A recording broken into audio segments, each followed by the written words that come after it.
Funding for Frontline is provided by this station and other public television stations nationwide, and by the Corporation for Public Broadcasting. We think that if we can get the message of Islam across, and the whole world knows what Islam talks about, then of course it will bring about some changes in the world as a whole. Tonight on Frontline, the threat of fundamentalist terror. Iran is clearly training, recruiting in some cases, and perhaps financing people who support the Islamic movement and are prepared to carry out acts of violence. Religious and political violence is escalating all over the Middle East. How soon will it be felt in the rest of the world? The U.S. is vulnerable as never before.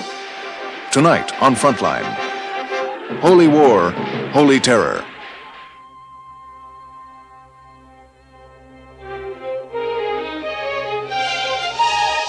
From the network of public television stations, a presentation of KCTS Seattle, WNET New York, WPBT Miami, WTBS Detroit, and WGBH Boston. This is Frontline with Judy Woodruff. Good evening. Terrorism. We are transfixed by it, terrorized by it. The sophisticated machinery of our Western civilization seems unable to protect itself against a war without rules, a random, unpredictable assault on our values and our lives. We seek out culprits, a country, a leader, a radical faction, a young man with a bag of plastic explosives. We want to cut out the cancer, rid ourselves of this evil. But to do so is to know where to look, and then perhaps to find not a headquarters or a command post, but the most secret place of all, inside a mind. And that is our challenge, to know what's going on in the minds of men and women who believe deeply that it is our world that is evil, our way of life that is unacceptable. Before we can know how, if ever, we can deal with these people, we have to know more about them, and why some, that small, extreme minority, have turned to terrorism. Tonight, Frontline reports on Iran's revolutionary Shi'ites. It's a story about the war they are fighting in the Gulf, a story about their involvement with terrorism, and about their religious creed that goes back 13 centuries. Our program is called Holy War, Holy Terror. It is produced by Stephanie Tepper and reported for Frontline by John Lawrence.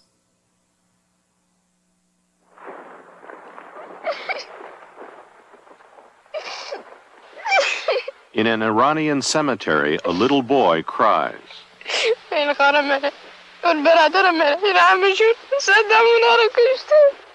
He says he's lost his whole family in the war between Iran and Iraq.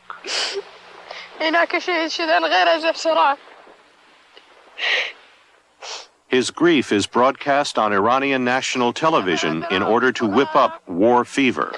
Allah, Allah, Allah, Allah, Allah, Allah, Allah, Allah.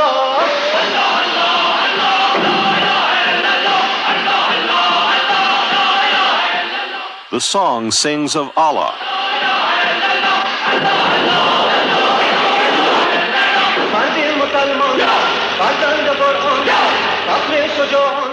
Iranians today believe they're fighting a holy war. They believe that if they are victorious, their ideals will sweep the world. The message of a resurgent Islamic fundamentalism must be considered one of the two greatest ideological innovations of the 20th century. The first, it seems to me, being the message from the Soviet Union, from the Bolshevik Revolution, and the second from Iran and from Khomeini in particular.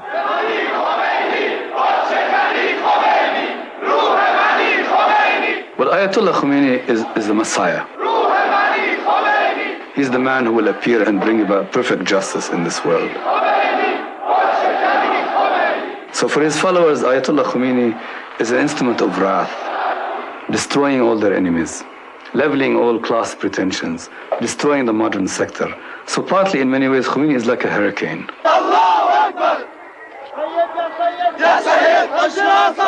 One of Khomeini's major contributions to world history has been the fashioning of this ideology, which has served to mobilize Shiites in particular, but Muslims all over the world. When Khomeini dies, that will not change. Islamic fundamentalism has been brought onto the world stage, and their political demands are only yet being heard in countries which are going to experience Islamic fundamentalist movements. Through events like these, the Shiites have demonstrated their determination to reassert their way of life and to spread their beliefs through the rest of the world. Events like these have also made the Shiites the object of hatred among Westerners, particularly Americans, and blinded us from understanding what's happening in Iran. 7 years ago, the resurgence of Shia Islam swept the clergy into power in Iran. Today, that same religious passion continues to motivate Iran's war with Iraq and to threaten the stability of the region. Who are the Shiites? Are they fanatics or a different kind of hero? Are they terrorists or the warriors of a righteous cause? Are they worshippers of death or simply devoted followers of another tradition?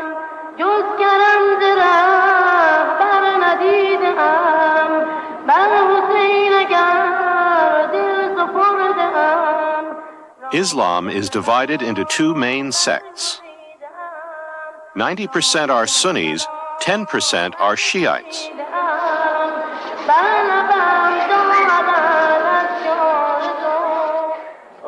Founded 1,300 years ago as a party of protest, Shi'ism has been the faith of the poor, the downtrodden, the dispossessed.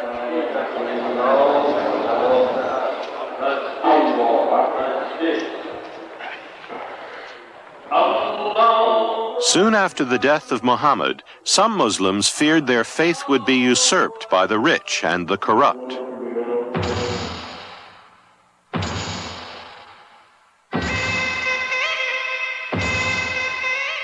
So they petitioned Muhammad's grandson, Hussein, to lead them.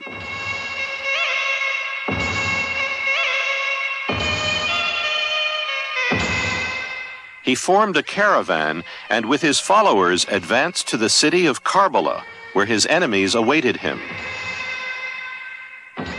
The odds against him were enormous. And in a dream he foresaw his defeat and told his followers to leave him. All but 72 went. The battle that followed has been adopted as the foundation of Shi'ism. 72 men standing for God and righteousness against an army 10,000 strong. To Shiites everywhere, Hussein became the martyr Hussein.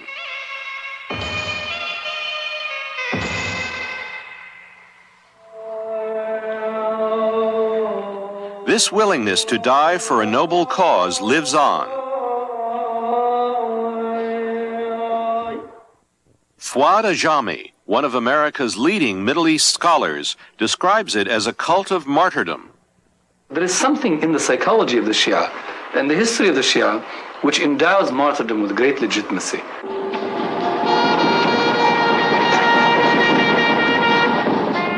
The story of Hussein's martyrdom at Karbala is reenacted every year all over Iran.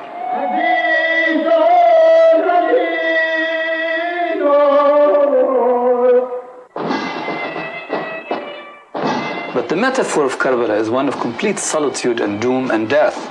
This is the sad part of this whole Shia political psychology. That if you tell people about Karbala, if you pound the theme of Karbala into their heads, if life is always a Karbala, then just imagine the odds against you. You're always riding to a sure death and defeat, and life is a perpetual struggle. Now here comes Khomeini and others around him. And they actually, what they end up saying is that Karbala is every day. Every place is Karbala.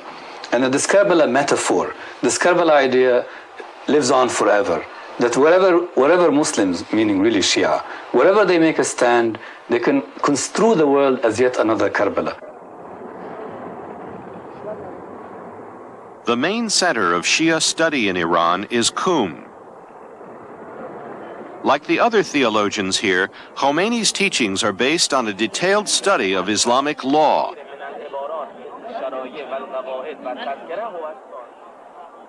What set Khomeini apart from the other teachers and scholars of Qum was a religious tract in which he laid down in the minutest detail how a good Muslim should behave, how to defecate, how to urinate, how to have sexual intercourse, how to eat, and how to clean your teeth. It was central to Khomeini's teachings that Western influences were poisoning Islam. He actually coined a word for it, West-toxication. He began to preach sermons against the Shah of Iran for introducing un-Islamic Western practices into the country. Richard Helms, former head of the CIA, was ambassador to Iran in the 70s. Well, American officials were aware of Khomeini because he first came into prominence in 1963, I believe it was, when he opposed the Shah's land reform policy and actually put the mobs in the streets at that time in an effort to stop this policy.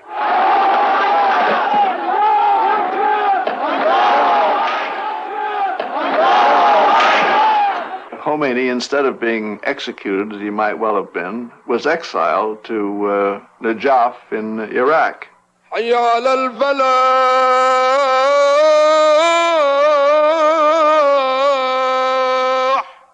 The holy city of Najaf is in Iran's neighboring country, Iraq.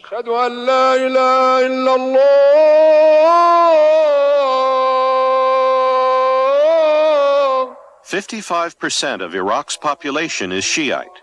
Khomeini found religious and political allies here.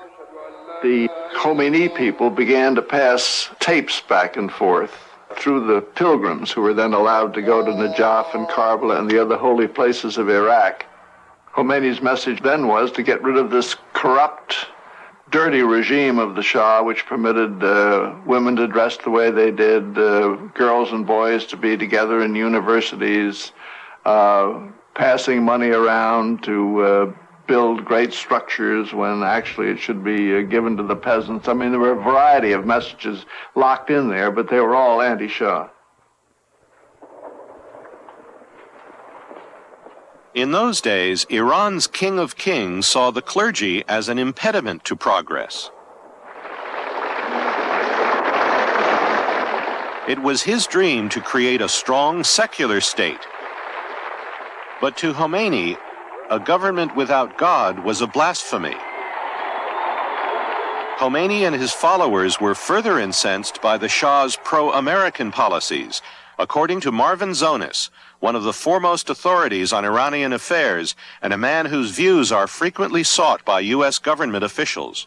The Shah brought the United States in with a vengeance. There were 50,000 Americans living in Tehran alone by 1976, and there was a perception on the part of the Iranians that Iranian culture was being destroyed by an invasion from the United States, which was the responsibility of the monarch. From his exile in Iraq, Khomeini kept preaching against the Shah and the West. A 13-year exile had failed to silence him, and in 1978, the Shah was getting nervous. The Shah of Iran called up the president of Iraq, Saddam Hussein, and asked President Hussein to get the Ayatollah out of Iraq so he would be further away from the revolution. Hussein agreed, and by the way, that's one of the important reasons why Ayatollah Khomeini is pushing the Iran-Iraq war, because of his personal bitterness to President Hussein of Iraq. And Hussein announced to Khomeini and his followers that he was being thrown out of Iraq.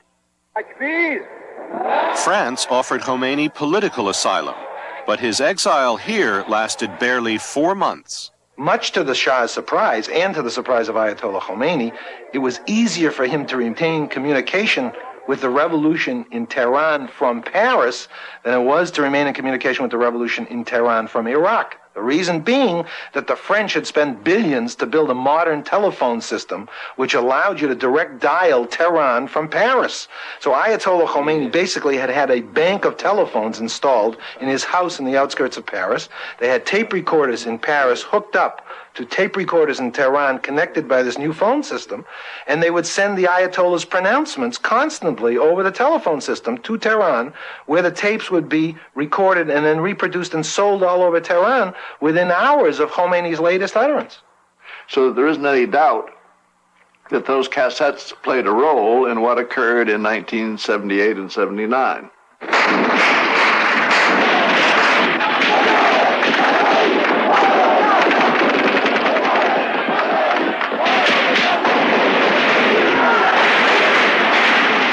Street riots and civil unrest finally brought the Shah's reign to an end. Not all those who risked their lives in the streets were followers of Khomeini. Some were communists. Many wanted a Western-style democracy in Iran. Yet the power of religion proved to be the decisive factor in the fall of the Shah. The Islamic Revolution of Iran, there were two revolutions. It was two things. Partly it was a liberal revolt, and partly it was a fanatic mad revolt. And the two revolts burst on the scene at the same time. And then the clerical, fanatical one triumphed over the more moderate one. And the consequences for the region have been enormously devastating, because in a way it was a triumph of the politics of extremism over the politics of moderation. From the moment Khomeini stepped out from the Air France jumbo jet, he acted like a head of state. The first words he addressed on Iranian soil to the thousands of supporters who were waiting for him were quite uncompromising. We must cut off the hands of the foreigners who are responsible for our ills and cast out all the roots of the old regime.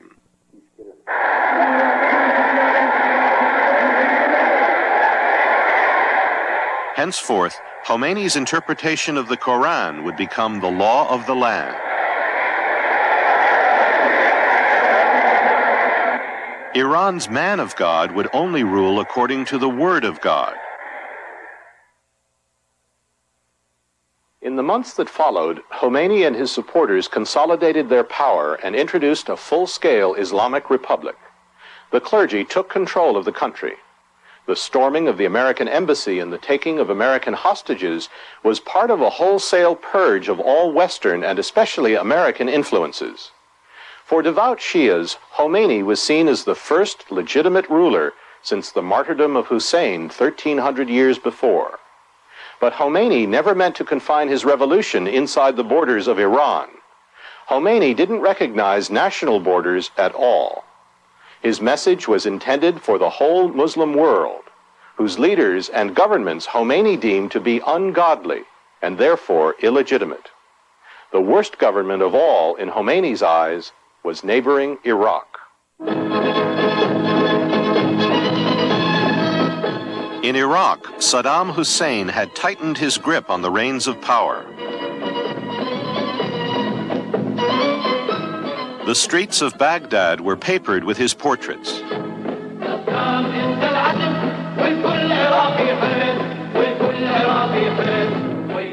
But Saddam Hussein's position was threatened. Tehran radio was calling on the faithful to replace the gangster and tyrant with the rule of divine justice. Al-Dawa, the party of Iraqi Shiite fundamentalists, were Khomeini's natural allies in Iraq. They staged protests. They rioted. Khomeini wanted to see an Islamic Republic in Iraq. The Ayatollah even named the man who would replace Saddam Hussein and become the Khomeini of Iraq. Even by the standards of the Middle East, Saddam Hussein is a ruthless leader.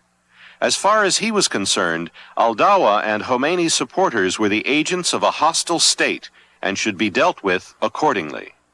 This kind of model doubtlessly is an agent, is an official agent. Therefore, we have got to cut off their necks. Hussein struck hard at Al-Dawa. Thousands were arrested, and 100 people publicly hanged. Among them, the man Khomeini had named as Hussein's successor.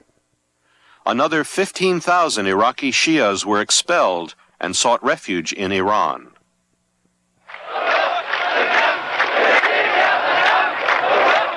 Confident now of his position at home, Iraq's strongman decided to deal with Khomeini and Iran once and for all.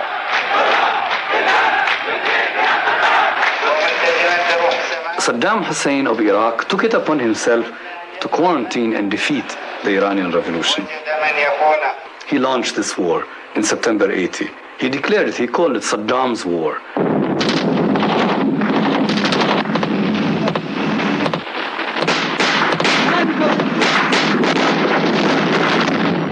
Iraq failed to win a quick victory in Saddam's war. That failure threatens the stability of countries throughout the Middle East.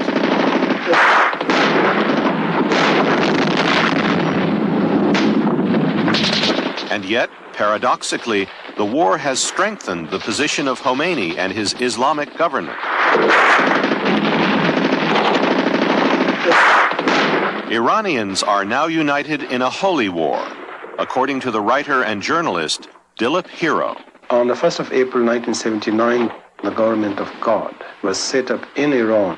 And if somebody like Saddam Hussein attacked Iran, he attacked the House of Islam. And therefore, all those people who follow Ayatollah Khomeini as a religious leader, they have to fight this infidel and his regime. These are the Basij, civilian volunteers who go straight to the front, their faith strengthened by songs of the Battle of Karbala and the martyr Hussein.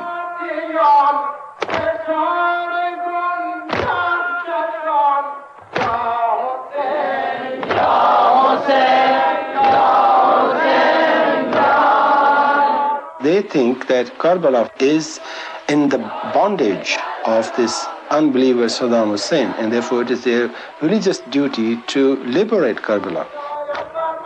If you see the people who wear this headband, they are Basij volunteers, and the band says, lover of Karbala. And the people who sign up to go to fight, they are called caravans to Karbala.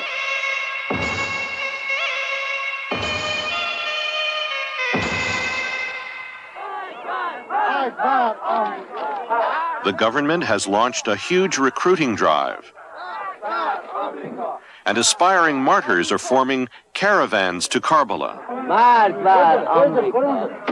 The local mullah joins the men of his congregation to fight in this jihad, or holy war. A copy of the Quran is held over each busload of men to bless them on their holy journey.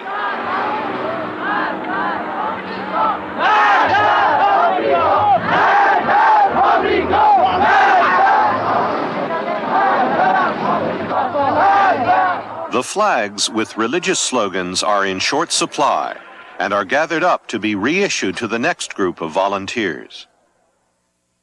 Lieutenant Amin Zadeh, a former regular army officer, saw 2.5 years active service in the Gulf War. The clergy have today assumed the role of commanders in the armed forces, and they try to control all aspects of life of the personnel of the military forces. We had 3 sessions each week from the political ideological unit in our barracks, where mullahs used to come and address different topics. And in all these topics, what we were always indoctrinated with was the theory that we should export our revolution to the entire world. The clergy are not familiar with the techniques and the tactics of warfare.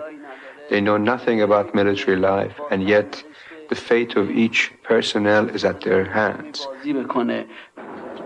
Once people have signed up, without giving them any military training, they are herded to the war front, indoctrinating them to die first as an honor.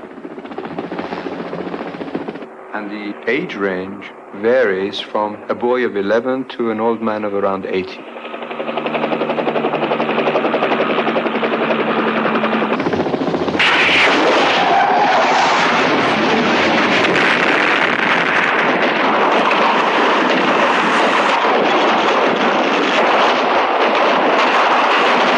Despite terrible losses, at least 200,000 dead, the morale of Iran's fighting men appears undiminished.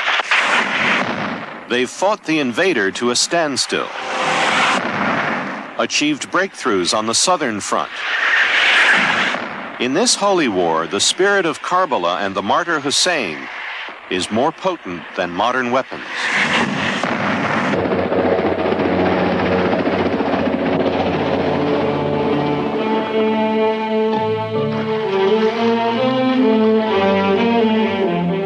For the Iranians, the biggest disappointment of the war has been the failure of their fellow Shiites in Iraq to rise up and join their side.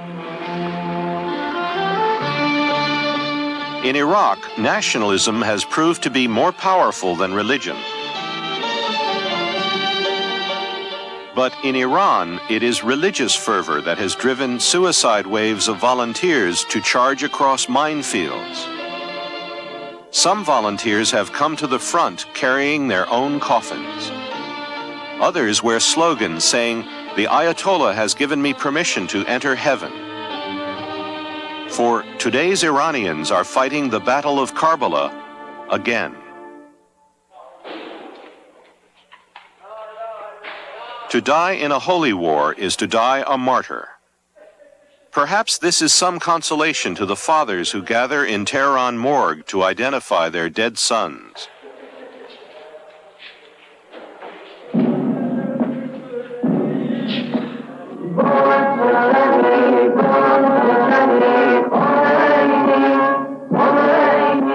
Khomeini himself has written, "The more people, especially young ones, who die for our cause, the stronger we shall become."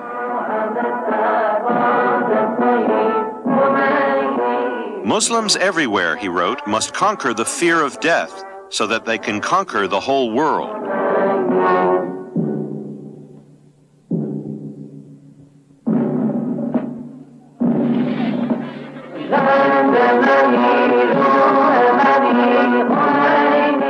The remains of those killed in battle are laid to rest in the Martyrs' Cemetery.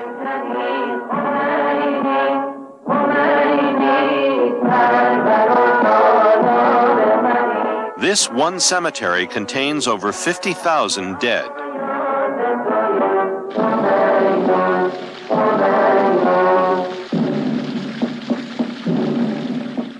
On the edge of the cemetery, a fountain flows with red water to symbolize the blood of the dead martyrs.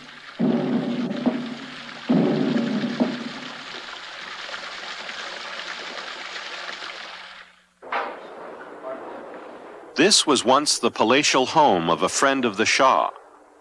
It is now a military hospital run by an organization called the Martyrs Foundation.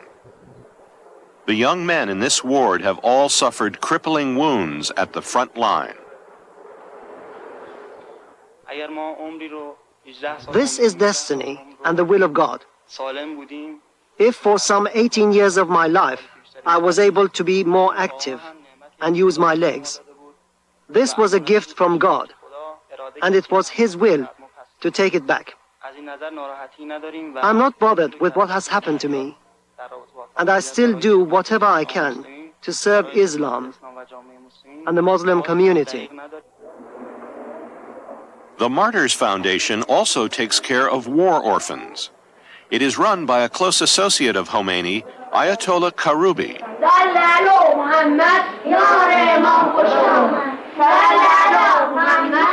Karubi is already teaching the children in his care how they too can be martyrs when they grow up.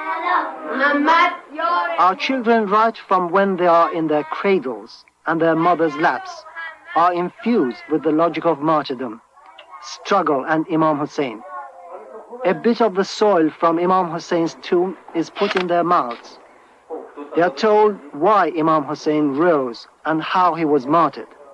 The child is called after people who took part in holy wars and lived by the sword and were martyred.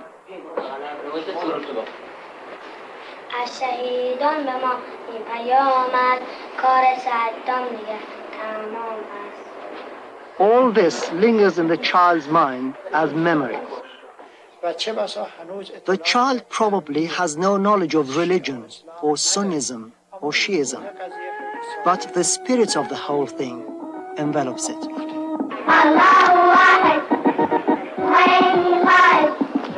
Allahu Akbar.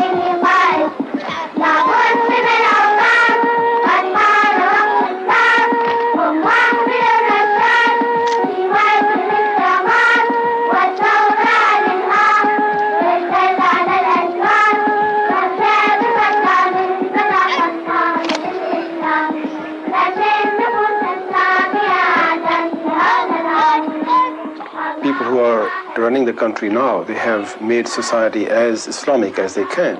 All aspects of life have been changed. If you take the law and the judicial system, they have been brought into line with Islam. If you take education, all the textbooks have been changed to be brought into line with Islam, right from elementary school to university. If you're thinking of, say, banking is now Islamic banking. That means there's no interest being paid on deposits.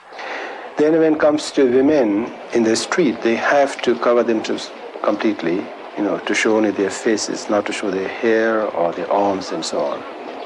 Then the social side of Islam, there's no alcohol to be consumed by Muslims, no nightclubs, no cinemas showing sexy movies, and certain kind of music is not allowed. That music which is erotic is not allowed.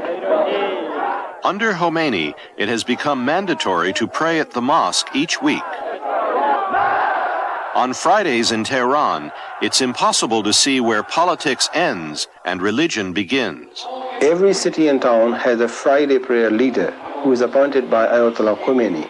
And it's a very important position because in the sermon that the leader gives, not only does he talk about theological aspects of Islam, but he talks about politics, what's happening in the country, what Iran is doing, what its policies are. So it's a very important forum for the Islamic leaders in Iran to educate their people and to build up a public opinion for a certain policy of the government. And in that sense, it's a very important aspect of life.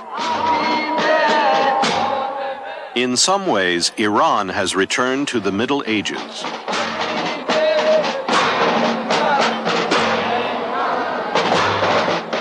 On the anniversary of the martyrdom of Hussein, Iranians of all ages parade through the streets, scourging themselves with whips and chains.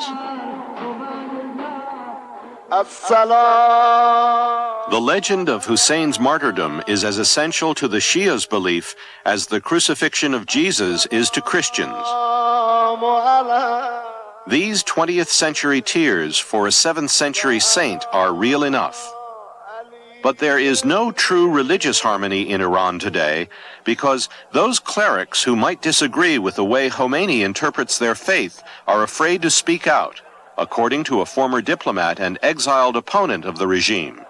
Apart from Khomeini, there are 5 other grand ayatollahs in Iran who hold the same eminent position in terms of the religious hierarchy. Now, all the others disagree with Khomeini on theological grounds. All do not accept his interpretation of Velayat al-Faqih or the governance of the theologians. However, they keep silent, or they are silenced, because of the fear of intimidation and fear of imprisonment or other harsher measures.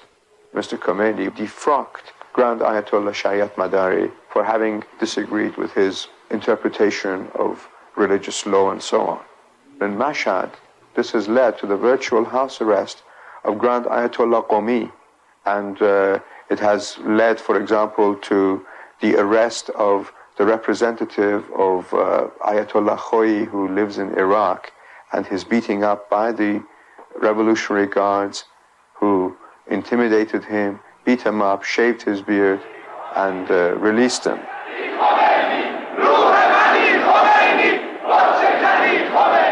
This kind of intimidation goes on against any religious or non-religious personality who dares oppose the Khomeini system and his interpretation of Islamic law. Khomeini sees himself as a pan-Islamic leader. Though his Shia sect is only 10% of the Muslim world, his message appeals to fundamentalists throughout Islam. His voice is broadcast 24 hours a day and reaches the Muslim populations of Soviet Central Asia and mainland China. You see his portrait in Egypt, in Indonesia, in the Philippines, and on the Arab West Bank of Israel. And the message is always the same: to rise up, to overthrow ungodly rulers and governments, and set up what the Iranians call a society of the just. This revolutionary message does not just stop at talk. In the holy city of Qum, Ayatollah Khomeini's government is laying the foundations for Islamic revolutions around the world. A leading activist is Ayatollah Karubi. I should say a revolution is a revolution of ideology. It is a revolution from God, meaning it receives orders directly from the Creator. This revolution has a direct link to the world of eternity. As for the export, it is only natural that a revolution like this, a revolution of thought and ideology, moves forward. It should be exported, and it will be. We will be persistent in exporting it. The government encourages foreign Shiites to come to Iran to study the theory and practice of the Iranian Revolution. As many as 45 different nationalities attend these classes.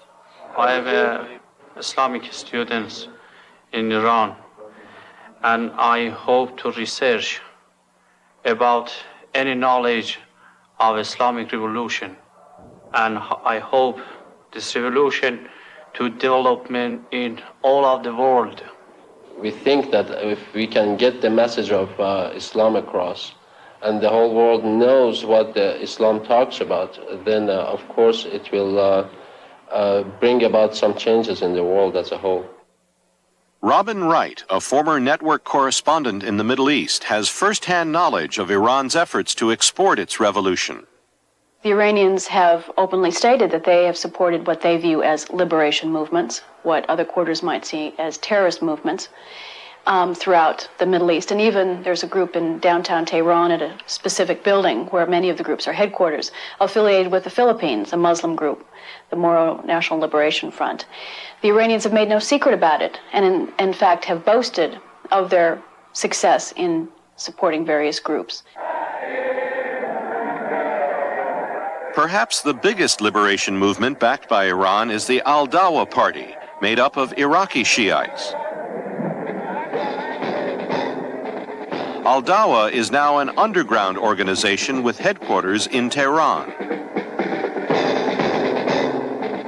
Al-Dawa has conducted guerrilla warfare inside Iraq and has been linked to acts of terror in the Gulf region. Al-Dawa is part of the Supreme Council of the Islamic Revolution. Its leader is the man who would become ruler of Iraq if Iran wins the war. His name is Mohammed Bakir Hakim. The Supreme Council plays a key coordinating role in Iran's export of the revolution. With offices here in Tehran and in London, Rome, Damascus, and other cities, it funnels considerable sums of Iranian government money to a variety of liberation movements. We are Iraqi exiles here in Iran. We are involved in a movement which is dedicated to the overthrow of the regime of Saddam Hussein. Our aim is to establish an Islamic Republic in Iraq. Iran is in the middle of a war with Iraq, and Iraq is, of course, Iran's neighboring country. Therefore, it is only natural that Iran should give its support and assistance to us. These liberation movements receive practical training from Iran.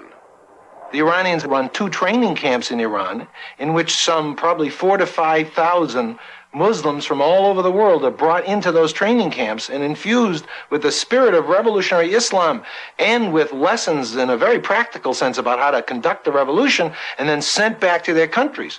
There were riots, for example, in the Islamic sections of Yugoslavia, and they were traced to Islamic clerics from Yugoslavia who had been to training camps in Iran and been trained in Khomeini's revolutionary terrorist training camps. Iran is clearly training, recruiting in some cases, and perhaps financing people who support the Islamic movement and are prepared to carry out acts of violence. The Iranians have actually boasted about some of their recruits and allowed Western reporters in to see a few of them.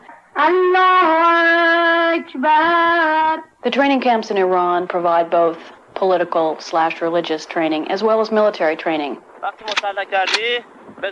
They're largely very primitive in terms of the kind of military training they provide.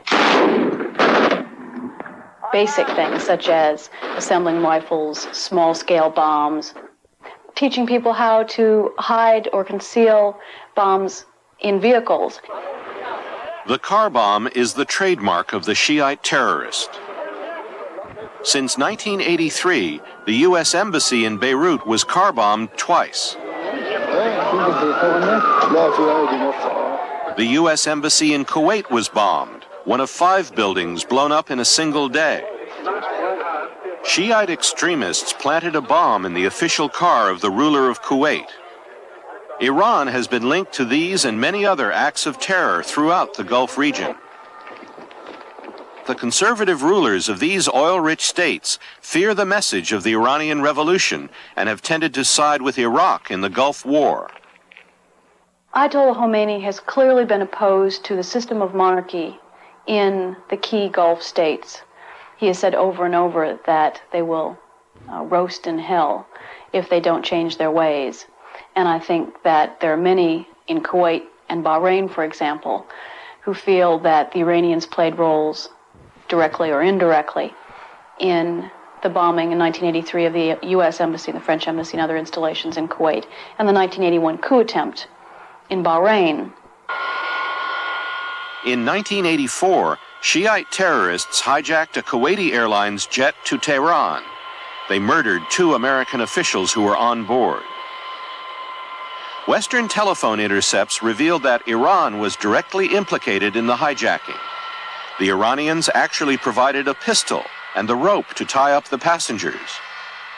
U.S. satellite photos are said to show commercial airliners parked at Iranian training camps. They are used to give hands-on instruction to future hijackers.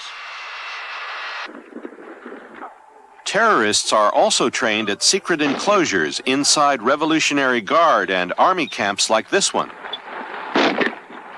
Lieutenant Amin Zadeh was asked to carry out special missions abroad by a member of his unit's political ideological section.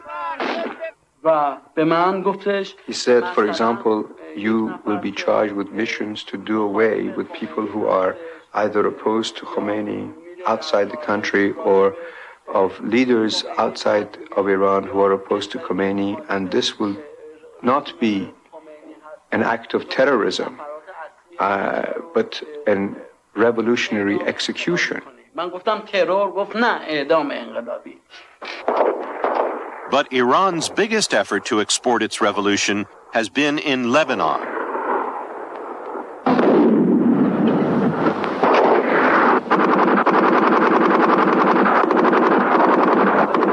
Lebanese Shiites had played little role in Beirut's endemic civil war.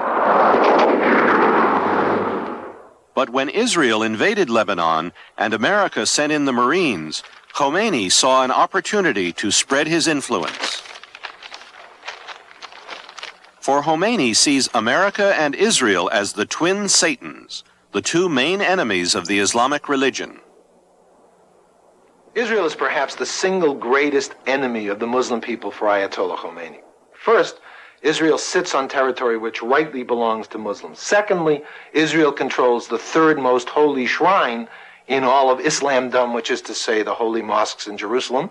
Thirdly, of course, Khomeini sees Israel as constantly expanding to take new territories from the Muslims and also to conquer new Muslims and incorporate it into an Israeli empire. Finally, Israel is the agent of American imperialism. Israel is really only an agent for the designs of the United States on the Muslim peoples. And ultimately, therefore, Israel can be defeated only if the United States is defeated. In 1982, Khomeini sent his Revolutionary Guards to Lebanon. On their way, they paraded through the streets of Damascus, chanting revolutionary slogans, stamping on the flag of imperialism, and trampling the symbol of Zionism. The volunteers came here to the Bekaa Valley in eastern Lebanon, near the border with Syria.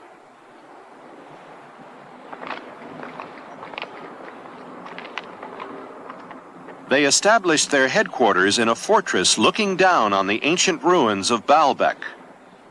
The fortress was later bombed by Israeli and French warplanes, killing 14 Revolutionary Guards.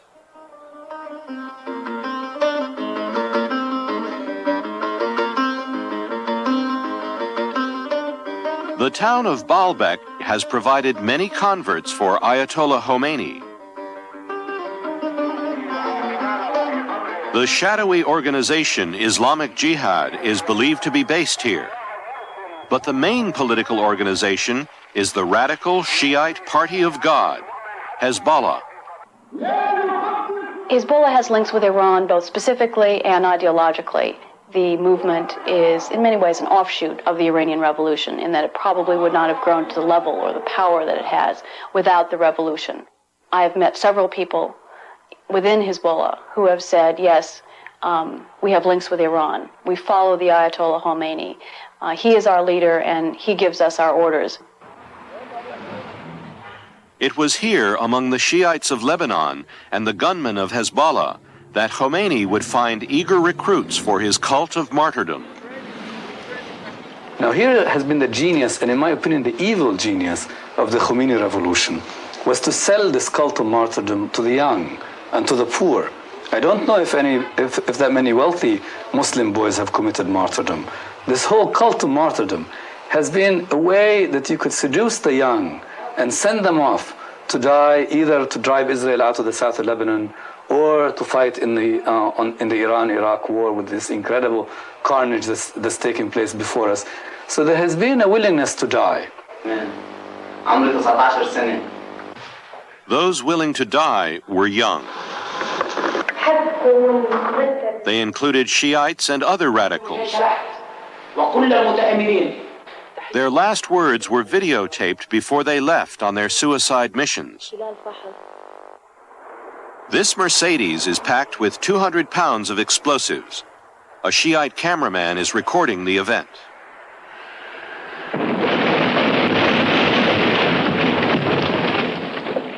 The bomb killed 12 Israeli soldiers. At one point, the Israeli army suffered one suicide attack per week.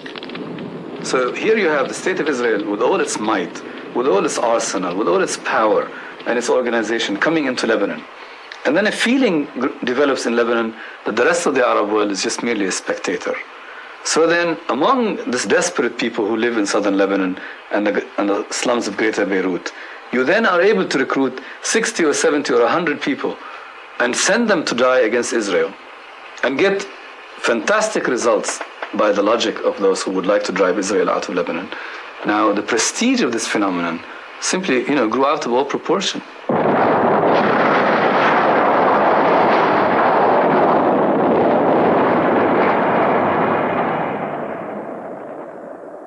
The Iranian government knows that terrorism pays. What we saw in Lebanon when 251 Marines were killed and subsequently a great superpower was forced to withdraw from a country when all that was used was not armies or a vast number of men, essentially 2 trucks, 2 lunatics, and $50,000 worth of explosives achieved this aim. The echoes of those explosions are still reverberating throughout the Middle East. Though Khomeini has so far failed to create a second Islamic Republic, his success in Lebanon is winning fresh converts. Throughout the Muslim world, the withdrawal of the Marines has been seen as a victory of Islamic moral force over American military might. Washington's defeat is symbolized by the concrete defenses which now surround the White House and the fear of many Americans that it could happen at home. The meeting of the subcommittee will come to order. The fear of Shiite terror spreading to the U.S. prompted both houses of Congress to hold hearings on Islamic fundamentalism. Lebanon and Iran. The United States needs to know more about the nature of Islamic fundamentalism and why it has some radical and extreme expressions. The impetus for this new Shiism came from Iran, the only Shia state in the realm of Islam. But there was plenty of material in the Arab world for this spark to feed upon.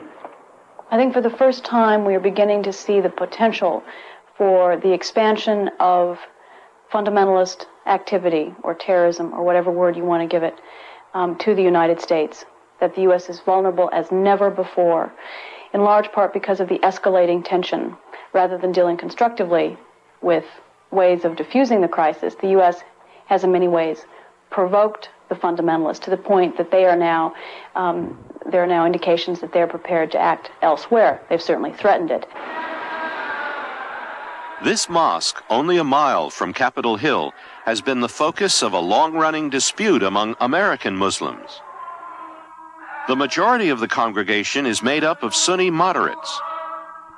But a faction of radical American Shiites seized the mosque and held it for 3 months before being expelled. Now, every Friday, the radicals hold a rival prayer meeting across the street. These rights have to be extracted by the accompanying use of force, not because Muslims are thirsty for the use of force and the consequences of the use of this force, but because that is the only language that the usurpers of the rights of man understand. Radical Shiite groups are known to have been recruiting a network of Khomeini sympathizers inside America. And there are many terrorist experts in the United States who have said that there are actually networks already in place. There is a large Shiite population in this country, although Americans must differentiate. Every Shiite is not a terrorist, nor is every Muslim a terrorist. There's only a very small fringe in the Muslim community that is responsible for these acts. In the past, acts of terror like PLO hijackings have been desperate attempts at political protest, ultimately a sign of weakness. But Shiite terror is different. Actions like the TWA hijack are opening rounds in a long holy war to win the world to the cause of Islamic revolution.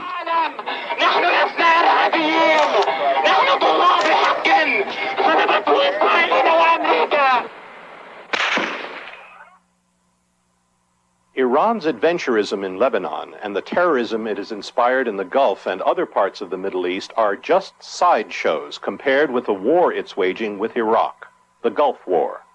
Strategically, most military analysts describe it as a stalemate. But those who believe that may be seriously underestimating the true strength of Iran's position. It has 5 times the land area and 3 times the population of Iraq. Its troops appear to be more highly motivated. It still manages to procure the Western military equipment it needs. And while Iraq has accumulated some $40 billion in war debts, Iran has borrowed nothing. It even paid back the international debts it inherited from the Shah. So, in a long war of attrition, it seems the time is on the side of Iran. Should the regime of Saddam Hussein be defeated by the Iranian regime, and should the Iraqi Shia establish a regime in Iran's image, then the bets are off in the Gulf. Definitely there will be trouble in Kuwait, trouble in Bahrain, where there are Shia communities waiting to see the outcome of that war. There would also be a change in the balance of power in Lebanon, Syria, to the advantage of the Shia, to the advantage of the Alawis, against the Sunnis, against the dominant order, if you will, in the region. We are dealing with a resurgent Islam, with a revitalized group of Muslim peoples all over the world who are seeking what they consider to be justice, which they believe they deserve and which they believe they have not yet achieved. The consequences of the spread of Shiite fundamentalism are not good for American interests in the region. I think it's fair to say that when it spreads, the United States loses, because it tends to carry with it this great Satan complex of the Khomeini regime. In other words, to put it in simple language, when they win, we lose.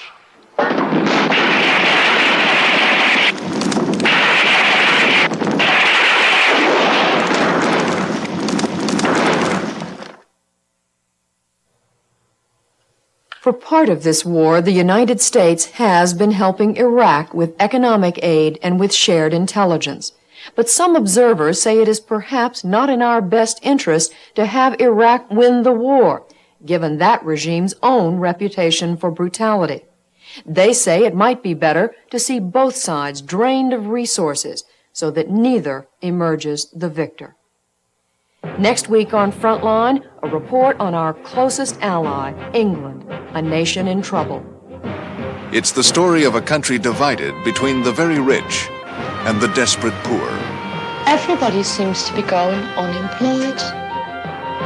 The south of England is still the land of nobility and grace, of privilege and power. What would happen if you were a member of the so-called working class? I'm sure I'd be very annoyed.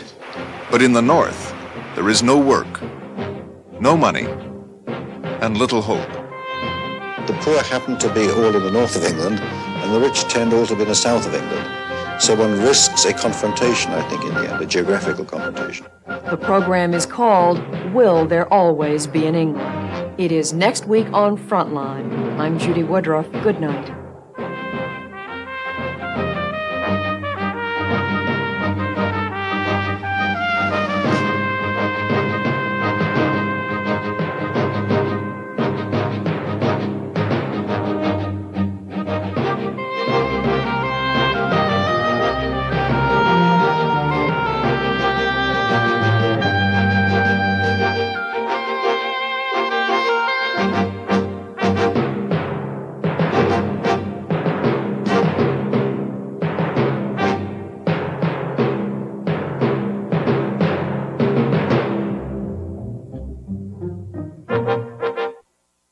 For a transcript of this program, please send $4 to Frontline, Box 322, Boston, Massachusetts, 02134.